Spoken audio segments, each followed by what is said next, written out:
na mga kababayan, nakuha na ni Senador Rodante Marcolita yung kagustuhan ng taong bayan. Napunta na nga kay Senador Rodante Marcolita ang Blue Ribbon Committee. Pero bago tayo magpatuloy, babati muna ako ng magandang hapon o magandang gabi sa aking mga subscribers dyan, sa aking mga viewers. Maraming salamat sa inyong suporta. Shout out sa inyong lahat. Yun ang mga kababayan. Tagumpay ito Tagumpay ito ng taong bayan. Dahil nga, napunta na nga kay Senador Rodante Marcolita ang makapangyarihang Blue Ribbon Committee, mga kababayan. Ito yung komite sa Senado na pwedeng mag-imbestiga sa lahat ng mga tiwaling opisyal ng ating pamahalaan. Sana, unang isa lang sa Blue Ribbon Committee, itong si Congressman Chua. Yung nagpatayo, mga kababayan, ng isang barangay hall na akala mo'y kahon. Napakanipis, mga kababayan, at nakatayo sa sidewalk na nagkakahalaga ng 19 million at pinagiba lang, mga kababayan, ni Yorme Isko Moreno.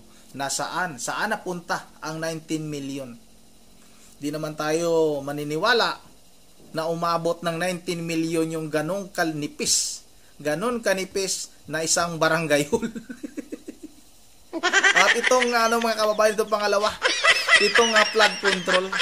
Nagsalita na noon itong si Senador Rodante Marcolita na kanyang paiimbestigahan itong flood control at may pinakita ng sample itong si Senador Rodante Marcolita. Nako po, yung congressman na gumawa noon, nagpagawa ng flood control na yon, magbalot-balot ka na. Baka talagang hindi ka na magtatagal dyan sa posisyon mo kung nanalo ka pa, kasi nga sa bandang Pangasinan yun Kung nanalo yung congressman na yon, magbalot-balot ka na. Kasi nga ito na, hawak na ni Senador Rodante Marcolita itong Blue Ribbon Committee. Kahit itong si Pangulong Marcos pwedeng imbestigahan itong mga kababayan.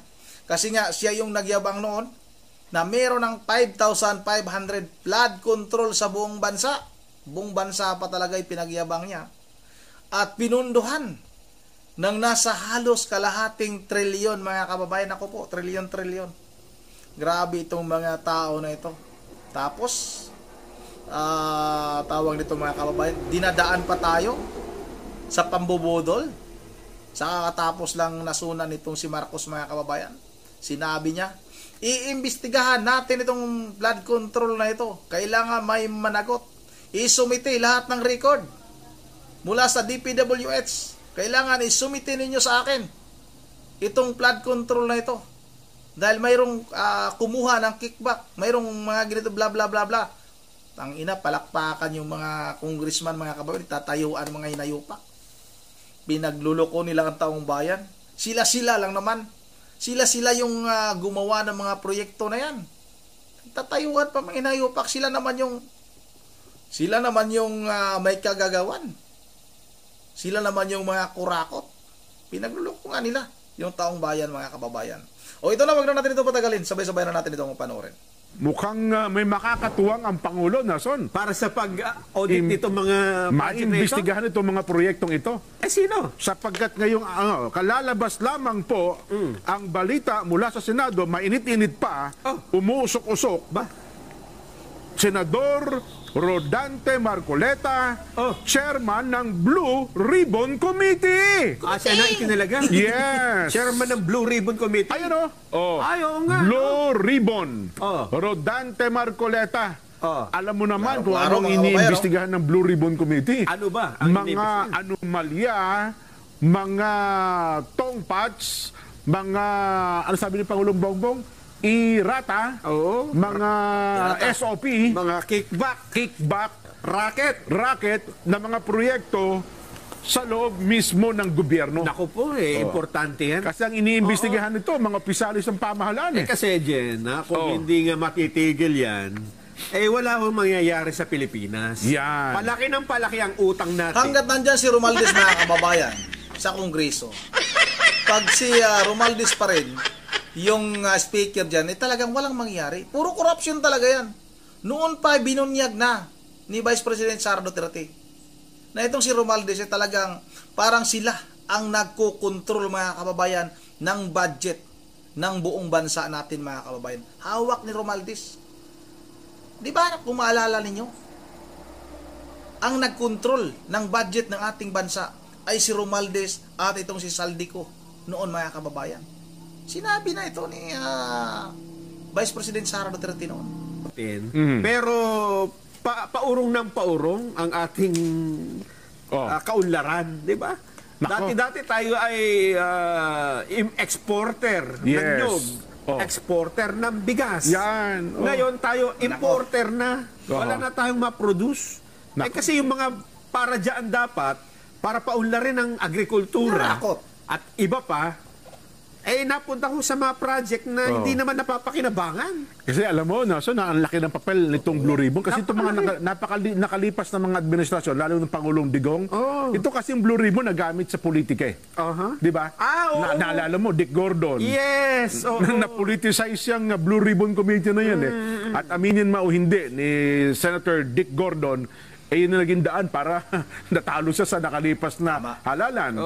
Itong huli naman, Senador, ang ating kaibigan, diba, Tol Tolentino, naging chairman din po ng Blue Ribbon Committee. Well, hindi rin naging maganda ang kanyang kapalaran. Pero ako dito, Nelson, yung tatlong pangunahing problema lang ng bansa natin, ang masolusyonan at malutas ng Blue Ribbon Committee ng Senado, nako, parang yun ang nakikinikinita. Anong mangyayari kay Senador Dante Marcoleta sa susunod na mga taon? Mantakin mo, halimbawa, nalutas mo yung, nakita mo yung problema ng flood control projects, di ba? Halimbawa, yung graft and corruption sa mga ahensya ng pamahalaan. Kasi nang niimbestigahan yan eh. Ang counterpart niyan sa Kamara, yung committee ni Joel Chua, Nason. Good Government Committee. Yes. Okay, yan ang partner. Yan ang katumbas ng Blue Ribbon Committee sa Senado. Pero mas mabigat yung Blue Ribbon. Sa Senado, tsaka siyempre, mataas na kapulungan yan eh. Yun. Sino pa? Ano pa yung mga komite? Kalalabas lang nito eh. Ayan. Sa Committee on Accounts, Alan Cayetano pala. Agriculture. Magaling daw ito magtanim ng pechay eh. Kahit batang malit pinakamadali itanim ng pechay. Agriculture daw, Kiko Pangilinan. Basic Education, Senador Bam Aquino. Yan. Totoo ba yun? Kumakain daw ng dahon ng saging. Hindi, dahon ng yung mustasa po yun. May burong isda. Yan. Constitutional amendments. Si Senador Ruben Padilla. Pinag-uusapan niya, may kinalaman sa eleksyon. Cooperatives, dati nang hawak ito, Senadora Amy Marcos. Cultural Committee, Ruben Padilla din. Si Energy, Pia Cayetano. Matagal nang nilalabi ni Senadora Pia Cayetano yan eh. Pero ang balita yan, di ba naalala mo, sa isang episode natin, ay pumayag na rin nata si Kong Sandante na gamit kunin ni Pia ang Energy Committee, pero magkakaroon ng subcommittee para i-push ni Senador Dante Marcoleta yung panukala niya na yung 135 kilowatts per hour ay malibre na. Hindi lang po 2,000 Hindi lang 2,000 kasi sabi nila 2,000 pwede magbago-bago, depende sa gamit eh. Kaya parang Phoenix niya sa mismong konsumo. Yes. Hindi sa presyo. Hindi, sa mismong konsumo. Kasi ang konsumo ata nun, more or less, mga 2,000 hanggang 2,500 pesos. Yan. Environment. Senadora Camille Villar. Sino pa? Finance. Win Gatchalian. Foreign Relations. Dati nang hawak na Senadora Amy yan. Games and Amusement. Favorite. Favorite ito. Erwin Tulfo. Health, dati na rin pong hawak ni Senador Bongo ito. Higher Education, dati na rin pong hawak, Alan Cayetano. Labor, Amy Marcos. Justice and Human Rights, yan, Alan Cayetano. Local Government, J.B. Ejercito. Migrant Workers, dati na pong hawak din ni Senador Raffy Tulfo. Yan, sino pa? Defense, dati na rin hawak yan, Jinggoy Estrada. Public Information and Mass Media, Robin Padilla. Public Order, Bato de la Rosa, dati na rin po niyang hawak yan. Public Services, Raffy Tulfo. Napunta na po kay Mark Villar, yung Public Works.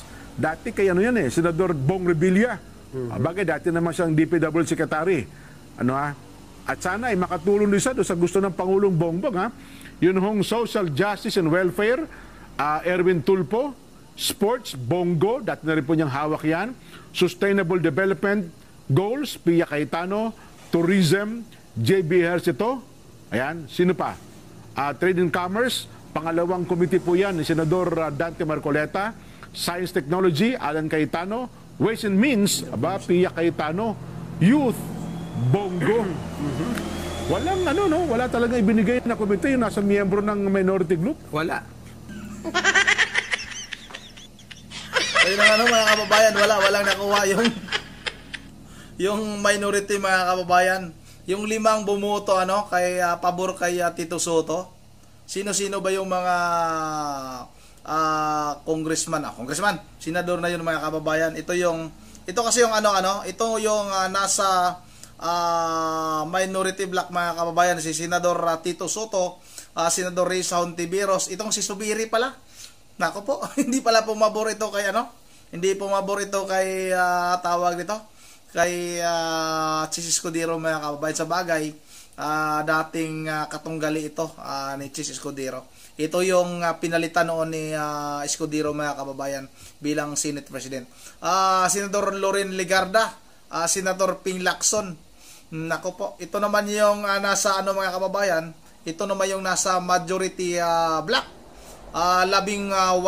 O kasama na nga dito itong si Chis Escudero mga kababayan.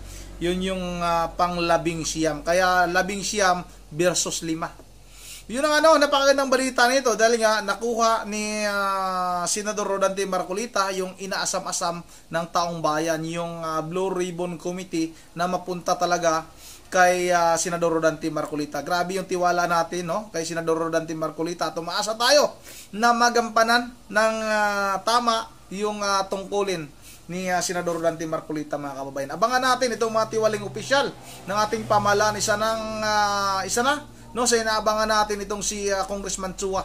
Sana maimbestigahan. At yung mga congressman dyan na mayroong mga relos na tig milyon yung halaga mga kababayan. Yung iba na mayroong mga signature bag na milyon o daan-daan, yung daan-daang libo yung halaga mga kababayan. Sana maisalang dyan sa Blue Ribbon Committee. Yun ang dito lang muna at bago tayo magtatapos ay mag-shoutout lang muna tayo. Shoutout tayo kay Ma'am Bergie Berhel de Dios ng Pulilan, Bulacan, sa kanyang mga apo, si Coco, si Dion at saka si Yuri. Shoutout na rin kay Ma'am Joyce ng Japan. Shoutout kay Aida Sunga. Shoutout kay Irnio Peruilo. Shoutout Marco Bita. Akala nyo kawawa naman kayo. Hindi kayo tawag nito. Hindi pumapabor sa inyo yung panahon. Nagagalit kayo kay Marcolita. O yung palang naghahanap yung mga naninira kay Senador Rodante Marcolita, lalong-lalo na yung mga vlogger na nagsasabi na nasana yung 2,000 na libre para sa kuryente. Huwag naman kayo magpakatanga. Kakaumpisa lang mga kababayan ng 20th Congress. Hindi pa sila nag-umpisang ipasa yung kanilang mga ginagawang upanukalang batas. Hintayin nyo muna. Grabe naman kayo. Masyado naman kayong, kahit alam niyo naman siguro na ganun talaga yung pamamaraan, gawin mo ng batas yan para makinabang talaga. Ang pwede talagang makinabang sa programa na yan. Maghintay kayo. Grabe naman. Imposible naman hindi nyo alam. Maliban na lang kung talagang yung utak nyo ay gamunggo. Shoutout na rin kay Mama Imelda Pascua. Shoutout kay Gerardo Harumoy. Shout out kay Belariano Junior Lungay. Happy birthday Sin Marcolita. Shout out na rin kay Mildred Martin. Shout out kay Risa Bacabis. Shout out na rin kay Jose Roger Kahilig. Shout out na rin kay Encarnacion Gonzales. Norme Cortez. Nomer Cortez shout out. Jose Priya shout out. Kay William Bagtung, shoutout na rin kay Ronald Pagyo Idol. Shout out kay Lily Bitan at kay Leonardo Amor. Yun ang ano, nandito lang muna. At once again, this is Ronde TV mo, ingat lahat. God save the Philippines.